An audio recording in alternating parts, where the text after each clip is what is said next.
We began Season 8 under the title Unmasking Justice, the Constitutional Anatomy of Procedural Harm, Safeguarding Failures, and Institutional Accountability. We set out to examine exactly what happens when systems designed to protect people instead become the very instruments that harm them. Over these last 15 episodes, we have dismantled every layer of that system, exposed every flaw, and named every mechanism that allows injustice to operate beneath the disguise of law, procedure, and institutional legitimacy. We began in episode 1 with Where the Law Ends, Tyranny Begins.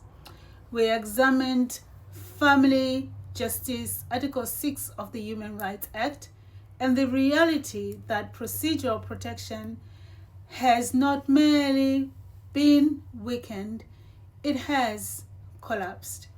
We saw that adherence to process is now treated as a substitute for justice itself within the family justice system.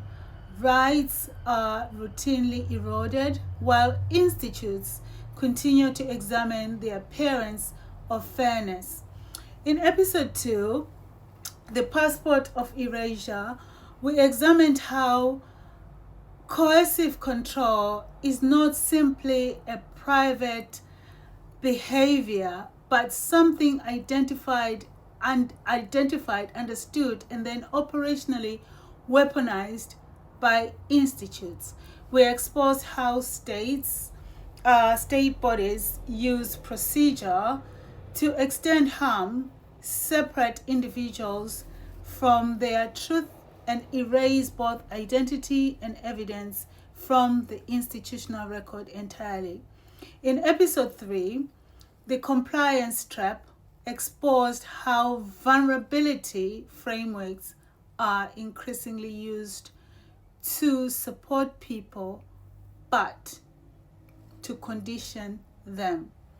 We examined how the term trauma-informed has in many environments become a label used to justify systems that continue causing further harm.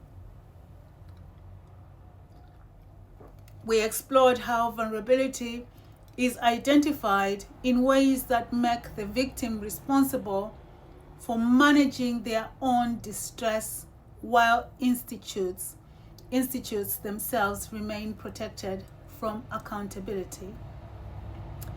In episode 4, The Evidentiary Erasure, we examined fact-finding, hearings, and the institutional limit of what I call procedural memory. We demonstrated how context is stripped away, how patterns of abuse are fragmented into isolated incidents, and how institutional systems create versions of reality that fit their evidence they are prepared to recognize rather than the truth that actually exists. Episode 5 brought us into the procedural economy of exhaustion. We examined litigation attrition, financial depletion, and operational harm within our current justice system. We proved that for many people, the process itself becomes the punishment.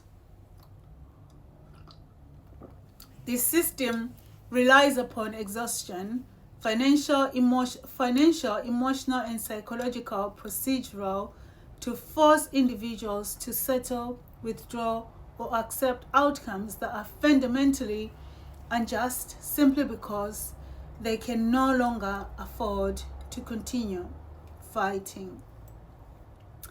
And in episode 6, The Architecture of Dependency, we connected economic abuse, and housing instability directly to the structural vulnerability. We then demonstrated how financial control by perpetrators is enabled, prolonged, and in some cases reinforced by housing systems, benefit structures, and local authority decisions, trapping victims in a cycle of dependency long after the separation could have set them free. So the clean break doesn't actually operate in the sense it should. And in episode 7, the regulatory silence asks where the duty of care truly lies within financial institutes and regulatory bodies. We examined the consumer duty and exposed the reality that safeguarding accountability remains almost non-existent across banking, financial, and professional services. We showed how institutes repeatedly claim they cannot intervene while simultaneously allowing assets to be hidden, funds to be moved, and abuse itself to be financially sustained directly beneath their oversight. In episode 8, the alter ego state, we uncovered corporate fragmentation, the financial opacity. We explored how institutes operate through siloed or separate departments, legal entities, regulatory remits, and procedural boundaries, especially creating the gaps between which harm can flourish. Responsibility disappears because of the siloed agencies. This is the weaponization of structure itself. We then moved to the core doctrine of my work in episode 9, the participation paradox. We examined the distinction between physical presence and meaningful engagement. We showed that turning up to a court hearing or to a meeting does not automatically mean a person is participating.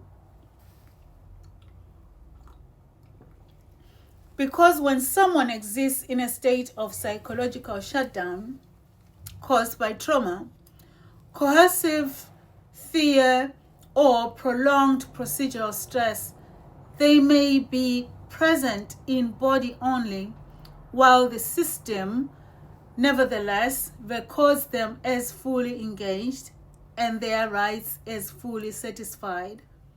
But this is a myth underpinning almost every injustice we have examined.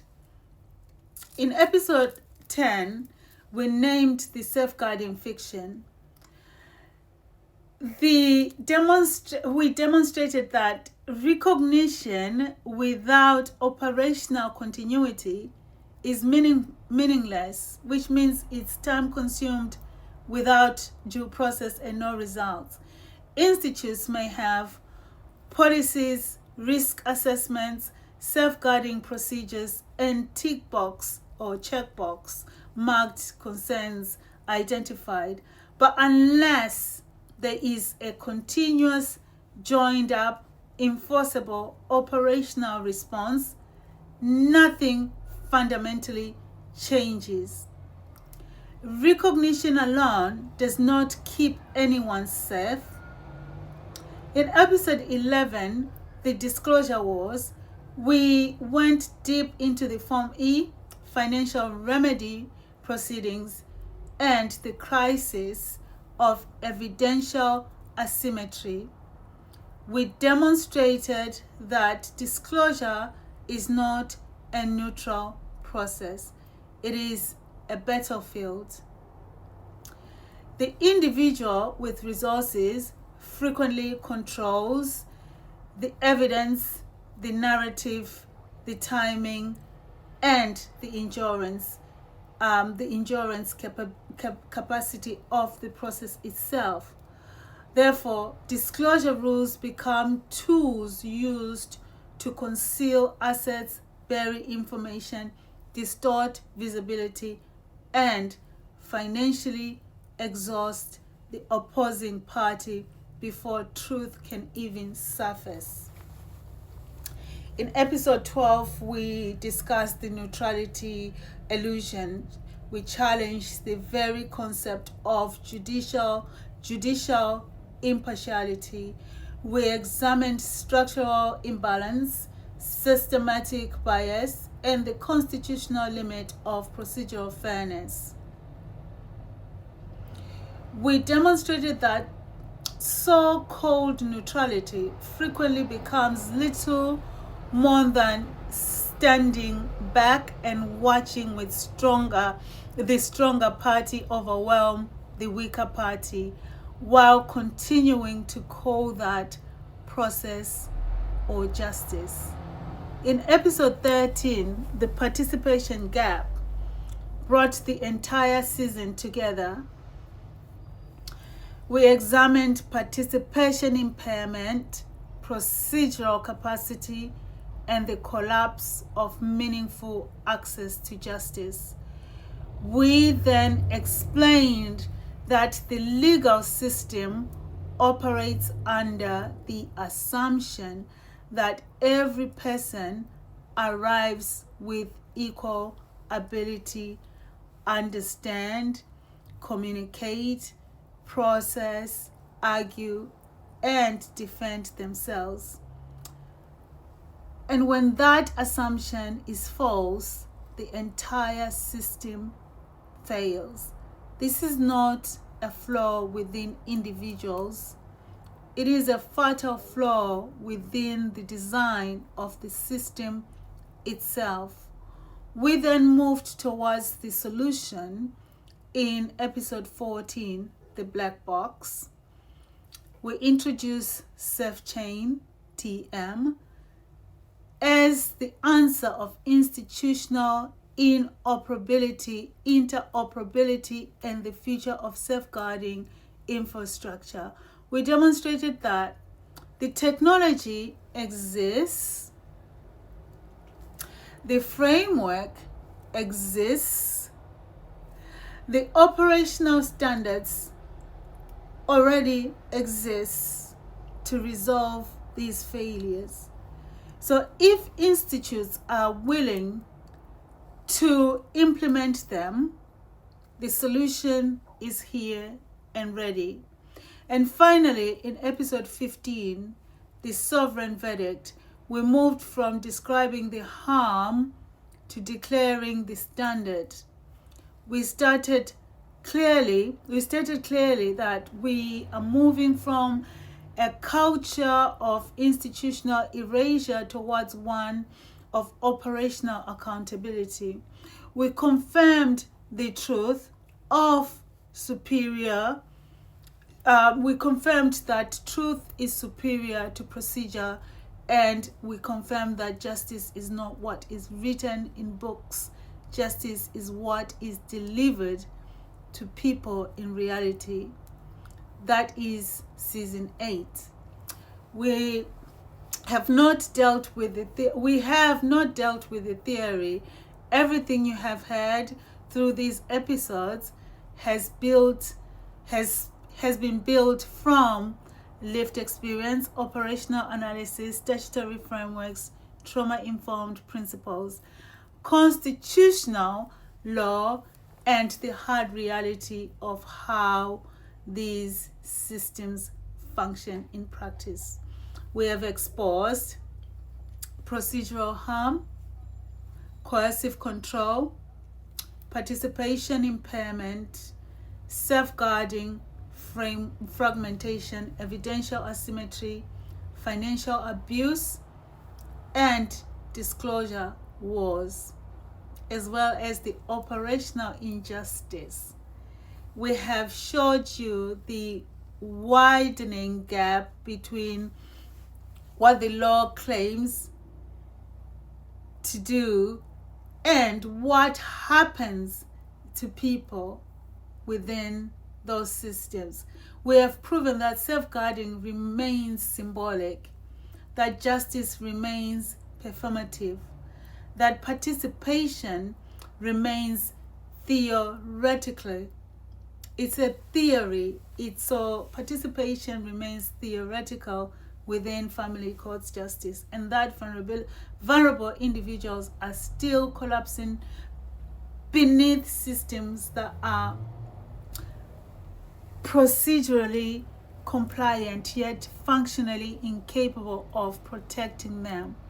That was the purpose of Season 8, to establish exactly what is broken, exactly why it is broken, and exactly who remains responsible for the continuation of those broken systems. So now we move forward. Everything we have uncovered, analyzed, and proved through Season 8 was necessary preparation.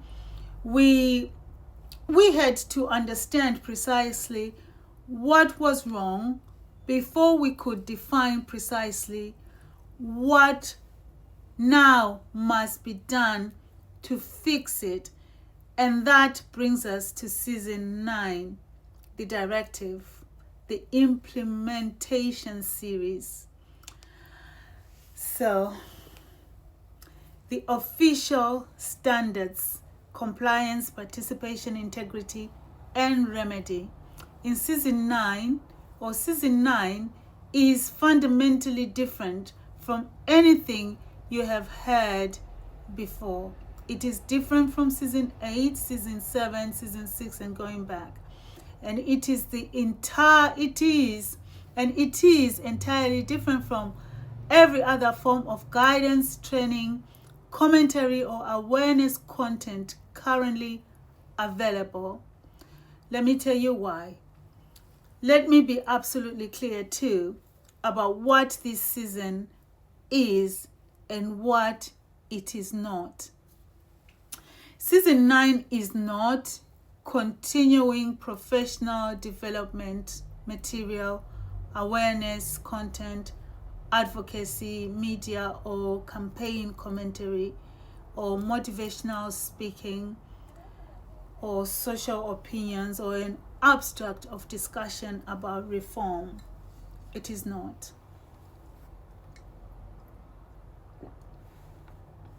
Season 9 is an institutional implementation framework, a complete governance architecture, safeguarding compliance doctrine, a procedural instrument series, a set of enforceable operational standards, and the definitive pathway towards the SafeChain seal of integrity. From this point forward, the authority mechanism changes completely. We are no longer relying upon external accreditation bodies or institutional approval structures to define what is safe, fair, compliant, or operationally ethical. The authority mechanism now is and will remain the SafeChain seal of integrity. Everything within Season 9 is structurally aligned to 5 core pillars: SafeChain governance standards, participation integrity doctrine, institutional accountability, operational safeguarding, procedural integrity. This season is not designed to be listened to passively. It is designed to be used.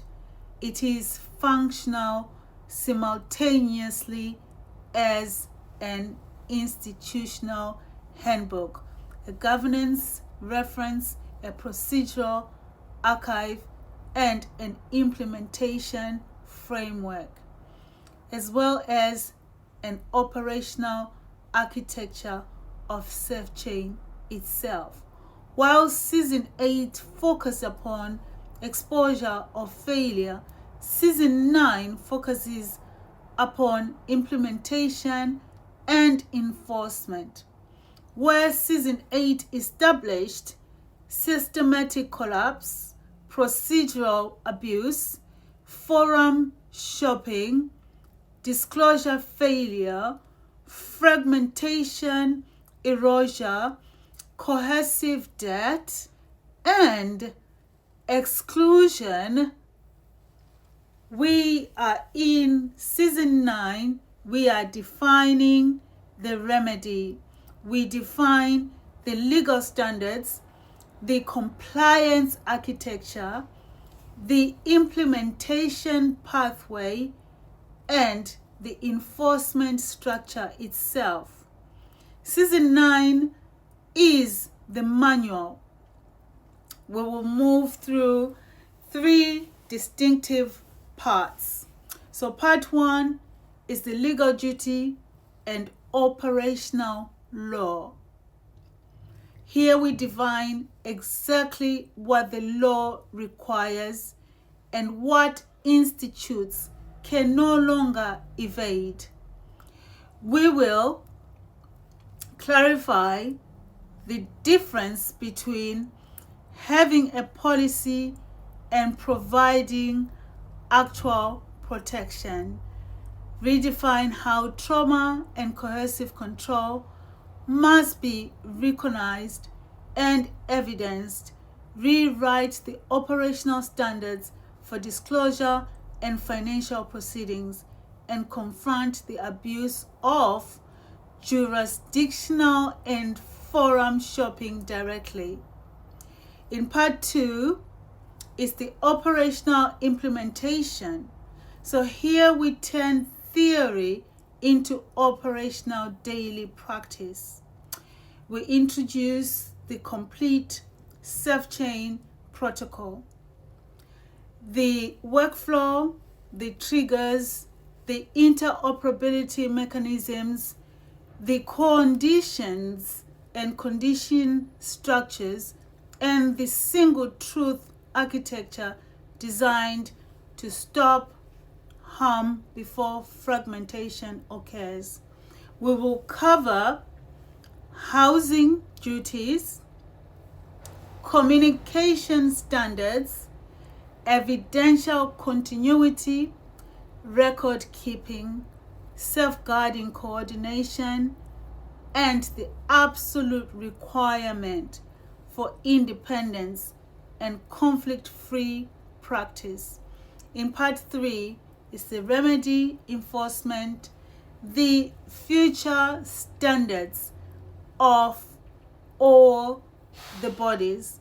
Here we define what true remedy actually means, including financial sovereign, procedural restoration, participation integrity, and the constitutional reality of a clean break principle. We will map out compliant structures, enforcement pathways, ombudsman escalation, judicial review mechanisms, operational challenge systems, and the future architecture of institutional accountability. We establish the sovereign verdict as the new jurisprudential core truth over distortion. We examine structural reform, culture reform, operational governance, and ultimate delivery. So this is the new standards. This is the doctrine that changes everything. By the conclusion of Season 9, the institutional position will become absolute. This is no longer guidance. This is the operational standard. this is the new safeguarding protocol. Every episode within this series connects directly to the SafeChain Institute. Every episode produces a directive overview, a long-form article as the legal interpretation, a framework document as the operational standard, an institute module for implementation and training, and measurable criteria for alignment with SafeChain seal of integrity. The visual identity changes as well. So the language changes, the structure changes, everything shifts away from media presentation toward constitutional doctrine, institutional governance, operational standards, and judicial archivable authority. And the brand colors are changing slightly. As you can see from what I have been showing, it's all the creams, the gold, the deep browns, the parchment gold. Yes, because it's judicial minimalism in real effect, because this is no longer simply media. This is law, governance, safeguarding, operational integrity, and institutional architecture. We have the look, we have the process, we have the procedure, we have the architecture. In season 8, we told the world what was wrong. In season 9, we tell the world exactly how to make it right. This is the transition from unmasking justice to the directive, from identifying the harm to delivering the remedy. Welcome to season 9. I'll see you in the next episode. Thank you.